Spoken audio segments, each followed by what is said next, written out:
Hey everyone, Ben Kelly with Endeavoring Orthodoxy. Wanted to give you a review of the books I read in January. So, not only do you have a perspective on the books that I've been recommending to you every week, but you know what I am currently reading. All that next.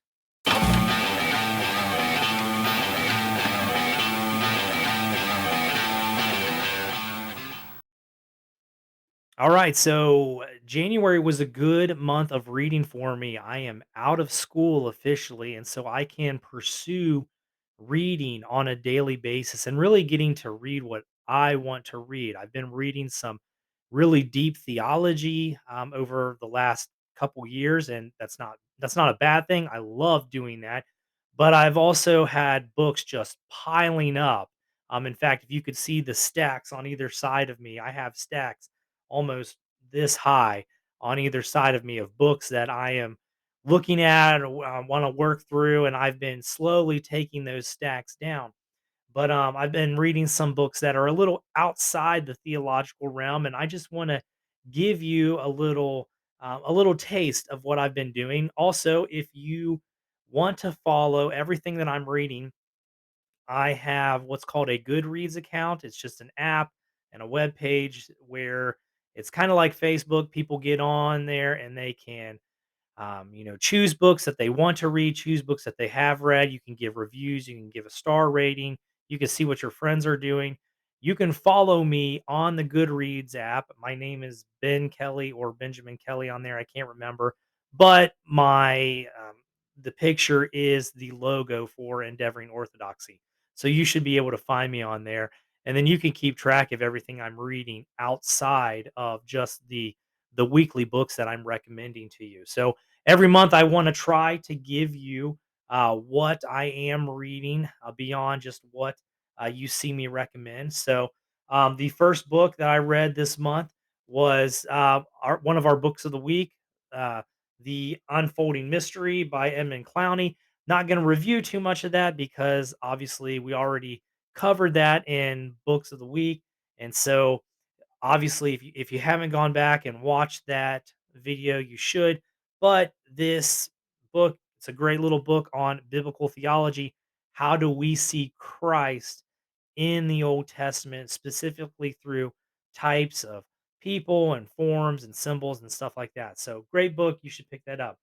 Another book that I read this month, I read it it was in a day. It's really more of an essay. It's called "The Real Scandal of the Evangelical Mind" by Carl Trueman.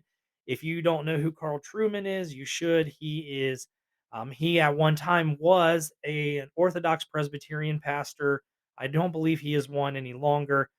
He is a college professor, mainly deals with Christian history, so the history of the church, and then also he is one of the main members of the podcast Mortification of Spin. Mortification of Spin is the podcast for the Alliance of Confessing Evangelicals. It is a great podcast. If you've never listened to it before, I would very much recommend you go listen to Mortification of Spin.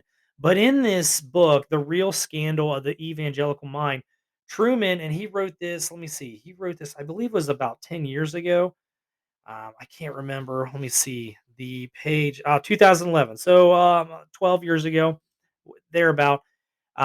Truman was responding to this idea that the scandal of the evangelical mind, which was an earlier book written by a gentleman named Mark Knoll, uh, the scandal of the evangelical mind was this idea that evangelicals, their minds had gone soft. They were not, intellectualized. They couldn't deal with difficult ideas, and Truman says, yes, that has been a problem, but the real scandal of the evangelical mind is that we don't actually have a proper definition of evangelicalism. And he deals with this problem and how, he's been to conferences, theological conferences, where he has more in common with these close handed issues of faith. We're talking about, the Trinity, the providence of God, the person of Christ.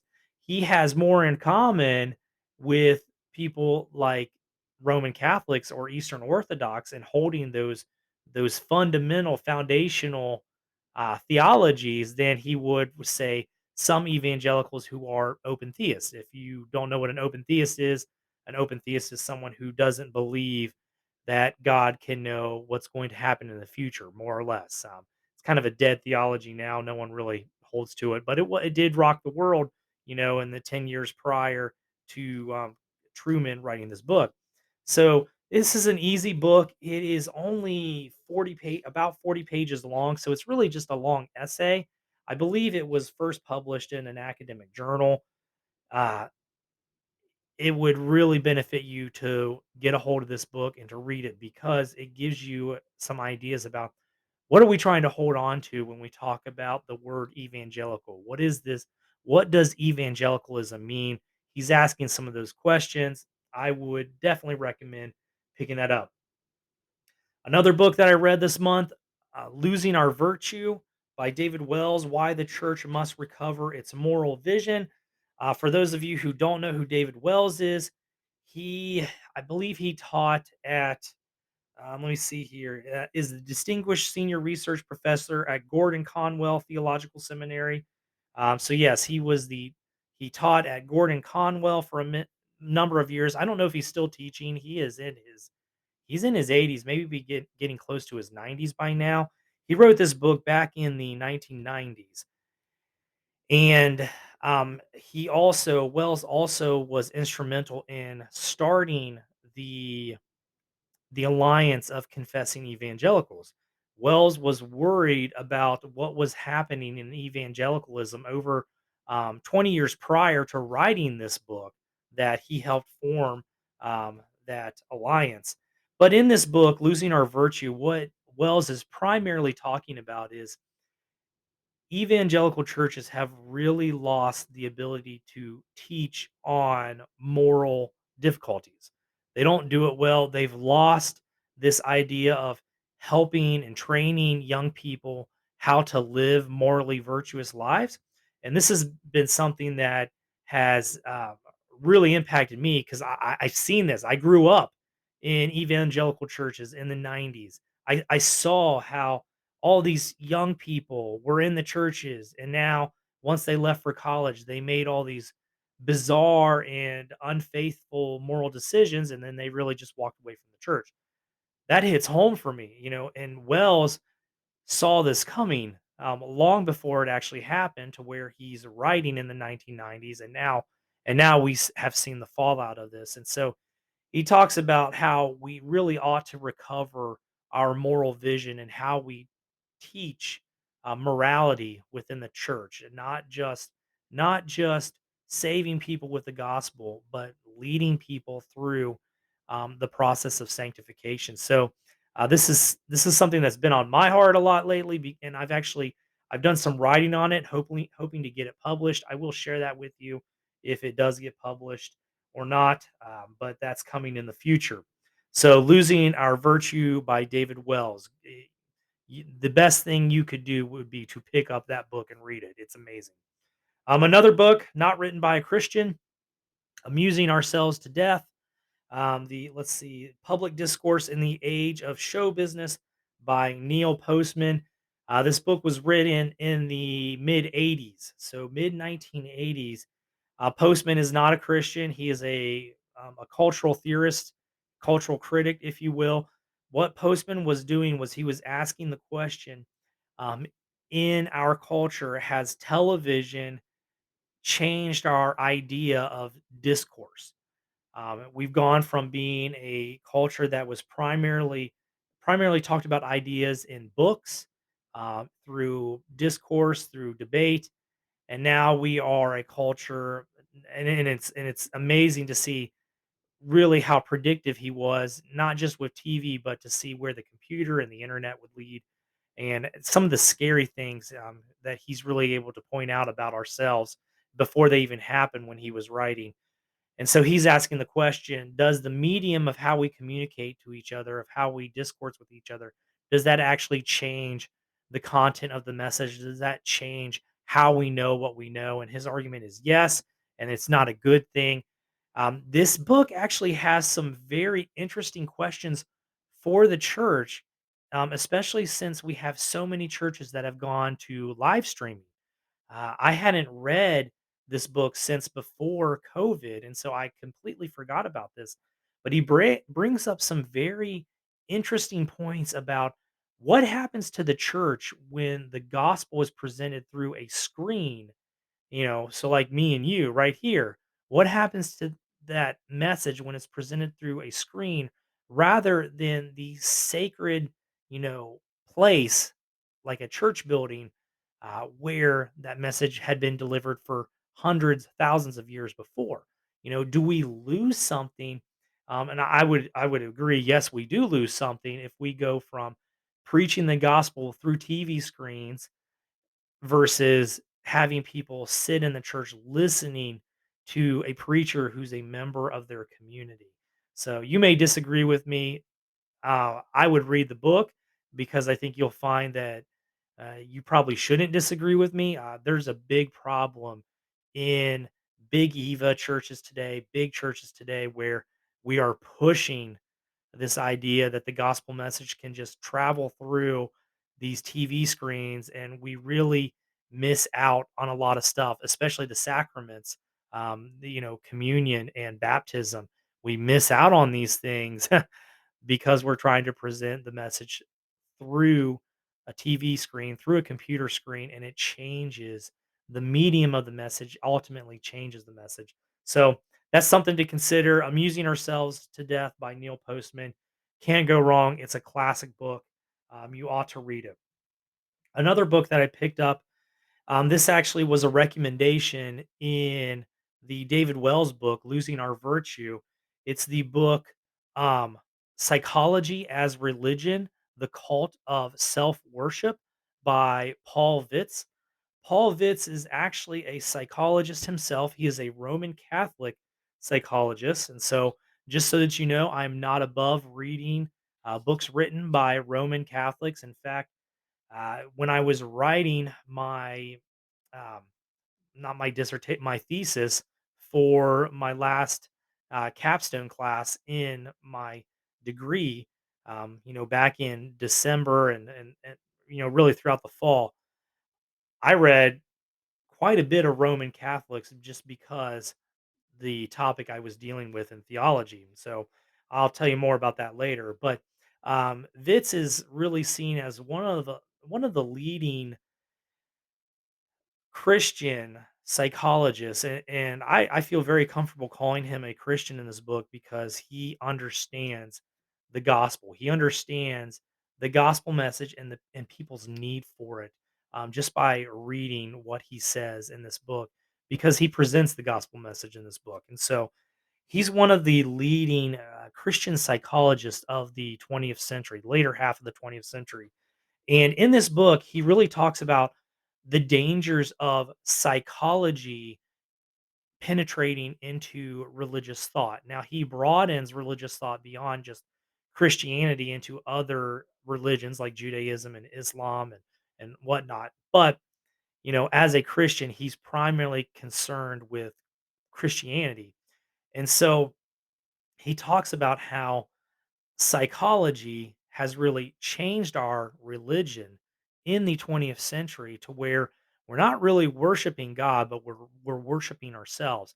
And he breaks that down and how it's happened historically and how we have come to think of the self more and how we think of ourselves differently, especially in the later half of the 20th century.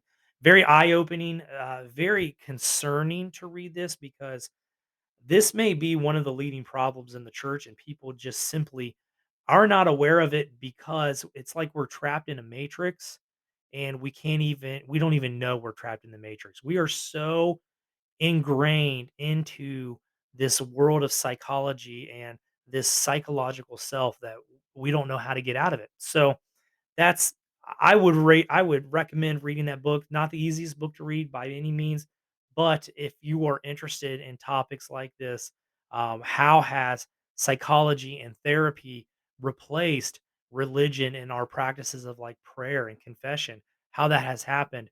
This is a good book to read. So, and then one other book for the month of January. I haven't finished this book as of making this video. However, by the time you see this, I will have finished it. Um, Seven Theories of Human Nature by Leslie, what is that? Stevenson. This is an older book written, I believe, in the 1970s. And what this book does is it tries to look at seven different ideologies, theories really of how people understand human nature differently. And so the book is a bit dated, but one of the greatest problems I think in Christianity today is that we do not have, especially in evangelicalism, big evangelicalism and Protestantism, we do not have a proper understanding of what human nature is. We heck some Protestants don't even believe in human nature anymore. They've gone woke and they don't believe that we have an essential nature as outlined in the Bible. So in this book, he talks about the seven theories are Platonism, Christianity, Marxism, Freudianism, um, Sartre's Jean Paul Sartre's existentialism, um, the worldview of B.F. Skinner. I'll, ha- I'd have to tell you a little more. Not as popular, and then Aggression by Lorenz. Some of those are not as prevalent today as they were back when he was writing this. However, understanding Platonism, Christianity, Marxism, Freudian psychoanalysis, and then also atheistic existentialism, a la Sartre, those would be really good for any Christian to understand. In fact, what I think you would see is that in going into and looking at a book like this, you would see kind of how these worldviews of different theories of human nature have borrowed and have made up how our culture thinks of humans today, how our culture thinks of human nature today. You can definitely see Marxist threads in how our culture thinks of human nature today. You can definitely see Freudian threads of how our culture thinks of human nature today. And then also, I would say, existentialist threads of how our culture understands human nature today. And so, this is a really valuable book. Again, it is dated, but if you want something that's going to give you just a great introduction into different theories of human nature, I would very highly recommend it because I believe one of the big problems in the church today, we don't understand human nature, we don't understand sin, therefore we don't understand God. And so that's a big problem in the church today. The only criticism I have of the book, and this is more so of Stevenson himself as a scholar and not really about the content presented in the book. Um, in order for Stevenson to criticize different theories, he relies heavily on um, a a kind of empiricalism. We can only know things through observation. We can only know through things through testing them, through empirical data. And that's just not, that's been totally philosophically debunked. That it was more, that was a theory of knowledge that was more akin to people in the 1950s and 60s, people who try to say you can only really know something if it's able to be scientifically, mathematically proven. The problem is that statement cannot be scientifically or mathematically proven, so it eats itself alive. And so that's the problem I have with this book. He tries to evaluate these different theories of human nature based on that that kind of knowledge, what we would call classically logical positivism, but that's neither here nor there. That's the criticism I have. But as an introduction to different theories of human nature, highly recommend. So, those are the books this month that I have read. If you want to, again, follow what I'm reading, you can read reviews I write. Everything can be found in the link below to my Goodreads account. Please follow me, see what you want to do there. And then I will be bringing you another book of the week next week on a Christian recommendation for a good book for you to use and how to grow more like Christ. So until next time, see you all. Peace be with you. God bless you. Let the Spirit illuminate you and read a good book. See you.